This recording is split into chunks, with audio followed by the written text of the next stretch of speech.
Finally, done writing the script. Now I can just sit back, relax, maybe see what's on YouTube.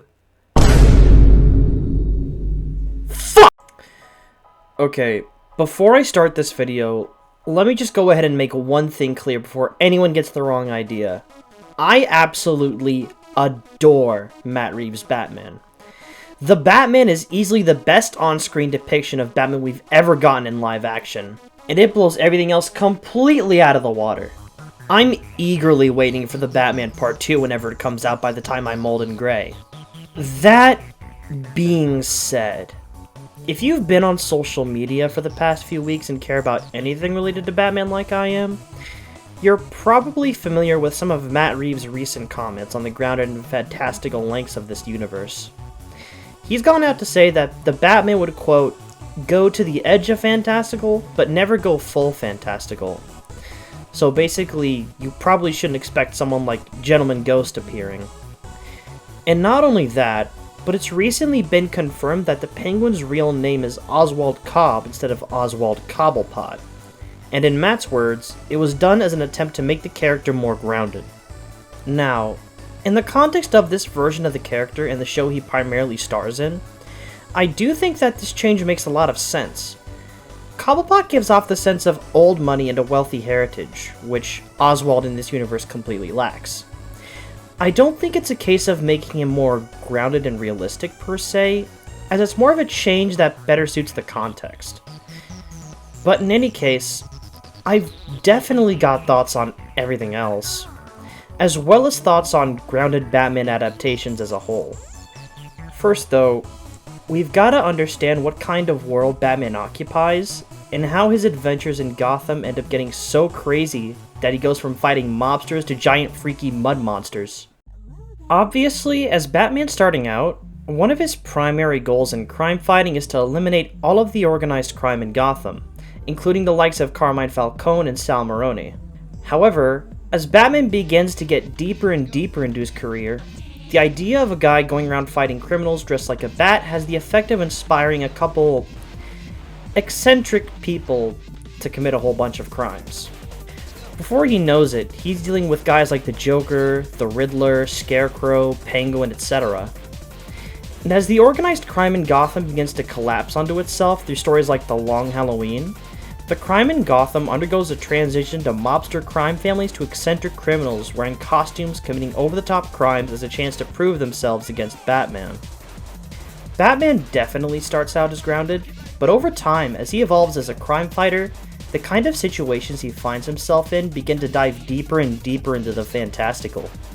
I've seen some people say that certain villains like Poison Ivy should be like a Wonder Woman villain or something, since they're not exactly down to Batman's level.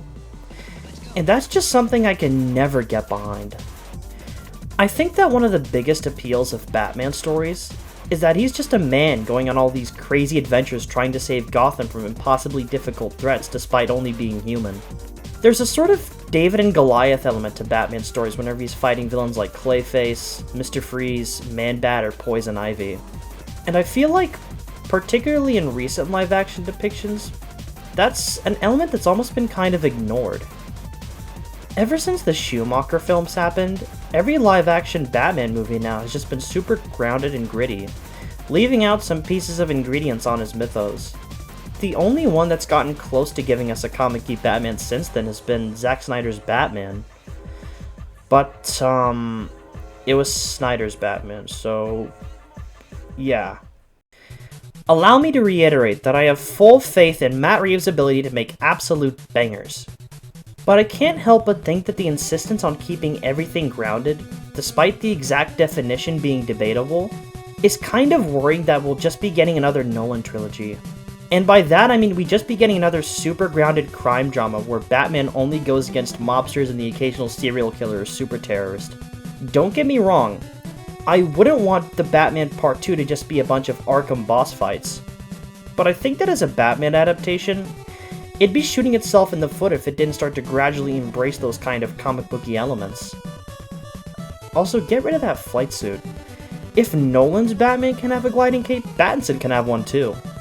With James Gunn DCU in full swing, and Batman the Brave and the Bold probably coming eventually, I know very well that movie's going to go full swing into Batman's fantastical comic booky elements. Especially with Andy Muschietti directing, who directed this absolute hellspawn that has no business calling itself a Flash movie, when it's a poor man's No Way Home with nostalgia bait Michael Keaton, CGI necromancy, an actual criminal menace as the lead, and is generally just an ugly, god-awful, terrible piece of garbage that should have gotten the tax write-off instead. But obviously Zaslav was so confident in this being a hit, they just had to pay a bunch of random celebrities to gas it up, and God, I hate this movie! Sorry, I just had to get that out of my system. Anyways, if nothing else, I do have confidence that the action for Batman in this movie is going to be really cool, being that Andy Muschietti definitely excels at showcasing Batman's capabilities. Just, please get a good writer. And a good everything else too, please?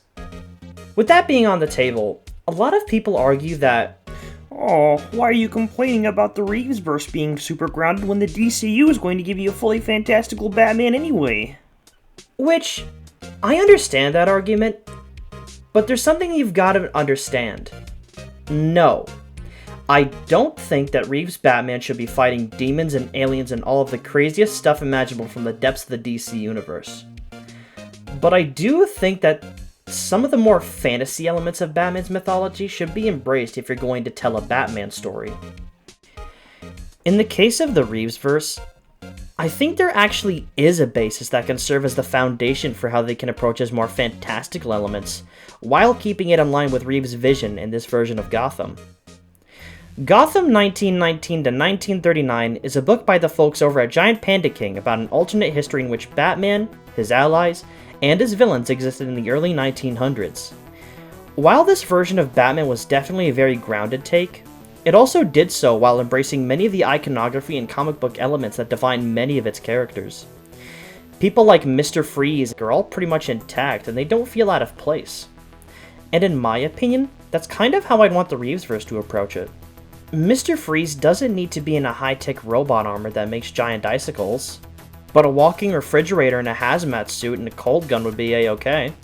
And Clayface doesn't need to be a massive hulking mud monster who can make giant axes and maces with his hands, but a melting movie monster who can change his appearance into anyone he wants on the go would be perfectly fine too. I don't know, I'd hate to see these movies not live up to the full potential of what they could do with the Batman mythos, because I really, really want to see how they'd handle these characters. There'd probably be a chance they'd be watered down anyway, which would be unfortunate, but I'd be lying if I said I really didn't want to see Reeves provide fully realized versions of Mr. Freeze, Clayface, Man-Bat, Poison Ivy, and even Robin. Especially Robin, because I'd argue that Robin is the most important things in the Batman mythos by far, even more so than the characters I've talked about. If the Batman Part 1 is adapting The Long Halloween, I personally would probably have Parts 2 or 3 adapt The Dark Victory in some capacity with Dick Grayson coming into the mix. I'm not going to hold my breath for anything, but I'm just kind of tired of certain adaptations of Batman, live-action movies in particular, keeping him explicitly grounded. Though honestly, I guess that's less of a Batman problem, more of a problem with live-action comic book movies in general. Since their inception, there's always been a fair share of ones who are just embarrassed to be a comic book property that isn't super serious and fully based in reality. What would you prefer? Yellow spandex? And I'd hate that for Reeves' Batman especially. Whether Matt starts to lean into it a bit more, or we get a fully realized Batman in the DCU, you can bet either way I'll be there no matter what, since I obviously can't get enough of the guy. But that's pretty much all I have to say on the matter. And if you can't get enough of me, be sure to like this video, leave a comment, and subscribe to my channel. And stay tuned later this month when I cover the various Batman analog horror videos for Halloween. Everybody good at this outro thing, but either way, I'll be seeing you next time. Same Spectre time, same Spectre channel.